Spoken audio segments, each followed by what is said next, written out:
大家好，我是 Klaus。在中国，几乎人人都刷微博。今天我们下载这个 app 不注册，看微博会给我们推荐什么。好了，我们打开软体。首先进入这个 app 前，先要欣赏一下广告。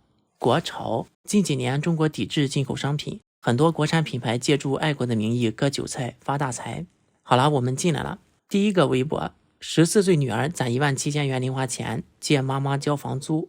5月7日，江苏南通，赵女士刚交完房贷，周转不开，便向自己的女儿借钱交房租。随后女儿拿出17000块钱，赵女士称，一开始女儿不愿意，自己许诺双倍返还后才借到。妈妈接到钱，脸上乐开了花。在中国看新闻呢，就像文革时期分左派和右派一样，要用正能量还是负能量的标签来区分。如果你不是中国人，可能你不理解。这则新闻很明显是一个正能量的事件。我们来看一下网友的评论，前3个评论是真的能做到双倍返还，不要欺骗孩子就好，希望妈妈守信用，大人的嘴骗人的鬼。中国家庭教育就2个内容，一是打孩子，二是哄孩子。哄不就是骗的意思吗？中国人缺少契约精神，就是从小被父母骗出来的。交完房租没钱找孩子借，这有什么好拍的呢？我会觉得有点丢脸。现在个人存款没有17000的点个赞，有1400个点赞，看来很多中国人连1万多存款都没有。早点被骗，以后不会再被骗。14岁都比我有钱，这些年白活了。孩子听书一句劝，这事就让他过去吧，不用惦记了，反正闹也没用。一家人双倍返还才答应，是个笑话。我看着我每月1000元的工资，陷入了沉思。这个正能量的新闻，看评论是有点翻车呀，老百姓不买账啊。怎么判断是正能量还是负能量？你看多了中国的宣传，自然就会了。我们继续刷，这是个自媒体。亚速钢铁厂更大的鳄鱼浮出水面，是说俄军在亚速钢铁厂抓到了拜登的儿子亨特。我们看看评论怎么说，说的有模有样，地下肯定有重要的货。我希望拜登儿子被困在亚速钢铁厂里面。钢铁厂里面绝对有美国和乌克兰反人类的罪证。我支持普京，希望给西方列强上一课。整天转发俄罗斯官方宣传胡说八道有意思？为失败找个理由，每次失败都是在下一盘大棋，哈哈。如果啥都没有，你对这些说法负责不？还是纯粹造谣？从这里我们可以看到中国人在俄乌战争中非常的分裂，感觉两方完全生活在不同的世界，但是现实中却生活在同一个国家。好，下面是广告，美国林肯汽车竟然不是国产，说好的国潮呢？差评。其实中国人不傻，也就是服装什么的支持一下国产，对于高科技产品还是都知道进口的好啊。网友爆料，在西藏服役27年面临3种选择，第一种选择复员，一次性复员费400万左右。哎，不想看了。表面上是一个新闻，其实就是想表达当兵的待遇很好。这几年中国的征兵广告真是已经无底线了。话题，抑郁症患者大多都是善良的孩子。这个让我想起最近看到的一个网友评论，我国青少年抑郁检出率 24.6%。 我觉得这部分青少年就是不够爱国。正常青少年一想到自己正处于如何美丽如何强大的一片土地上，抑郁情绪立刻会一扫而空，怎么容得下其发展为抑郁症？还是要加强爱国教育。差点笑死我了。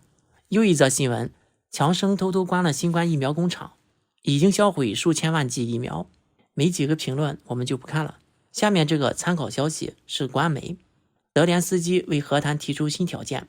根据美国华盛顿邮报5月6日报道，在俄乌冲突可能面临升级之际，乌克兰提出和平谈判的要求。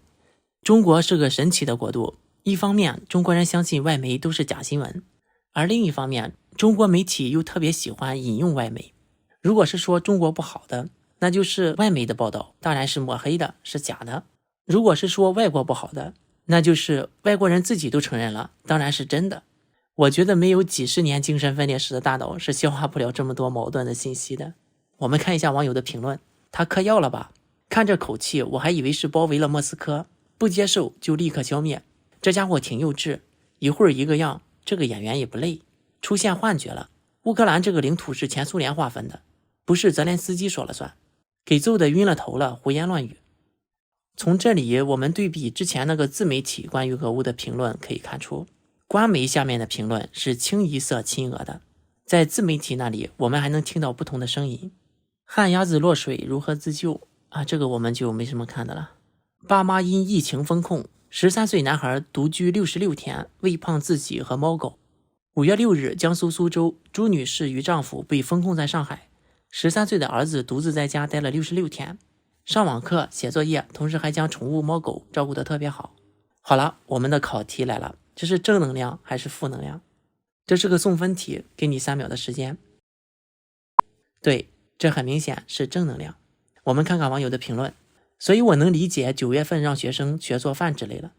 这个是指最近中国教育部的新规，从今年秋季开始，中国的学生需要学习洗衣、做饭和种地，感觉像是毛泽东时代的青年下乡又回来了。反人类的事开出绚烂的花朵，笑死了，这种事情在宣传。让一个未成年人独自生活，这他妈是犯罪，是渎职。不要忘了让一个孩子独自在家的不合理性，这不是一个值得开心讨论的社会现象。这应该吗？为什么不让父母回来？为什么这个事情被弄成一个正能量的事件在宣传？这种非官媒又不是涉及政治的新闻，所以没有网络管理员的控评，评论区是很容易翻车的。接着看，朋友是某行深圳分行的一个领导，下午去喝了下午茶，有几个数据我觉得触目惊心。一，他们给珠三角很多工业园区贷款，要求园区每年提供一个数据，1年之中园区所在的企业的变化。每个园区5年的数据表示，5年中 70% 的企业办理或者倒闭，只有 15% 年内一直在园区。2，各种还不上贷款的比之前多了好几倍，有企业贷、房贷以及各种信用贷。3，以后法拍房还会激增，因为你今年还不了贷断供，等到真正拍卖那一天走完所有的程序要2年左右。4，现在的法拍房比以前多了好几倍，现在的京东、淘宝都不显示数量了，大家不要以为是今年疫情造成的，拿出来拍卖的这些都是1-2年前就还不上贷款走完程序的。也就是说，银行的坏账率、企业和个人的抵押贷款还不上的，从2-3年前就开始慢慢显现了，只不过疫情加速了。一说到加速，那就少不了加速师的功劳。经济繁荣离不开金融工具，银行兴，百业兴，春江水暖鸭先知，不知道这个回落多长时间才会反弹。正能量还是负能量？这个太简单了，送分题当然是负能量，所以评论区关了，不让讨论了。我对中国的娱乐圈不感兴趣，和中国的政坛一样肮脏。空姐执勤时飞机洗手间发内衣照被开除，什么鬼？哎呦，赵立坚呢？这家伙看头像是在偷着乐呢。欧洲议员勇敢揭露美国在伊拉克和阿富汗战争罪行，50多万观看才600多个评论，我的视频1万观看量就不只有600个评论，这评论控得死死的呀。新闻自由就是天大的笑话，新闻自由就是美国利益优先就自由，美国背地里干坏事就不能曝光。这个时候美国所谓的新闻自由仿佛就像不存在了一样，取而代之的是被揭露事实之后的气急败坏。西方的新闻自由现在看就是笑话，驰名双标。所有的评论全部都是一个声音，看来只要不骂美国就属于不当言论，已被过滤。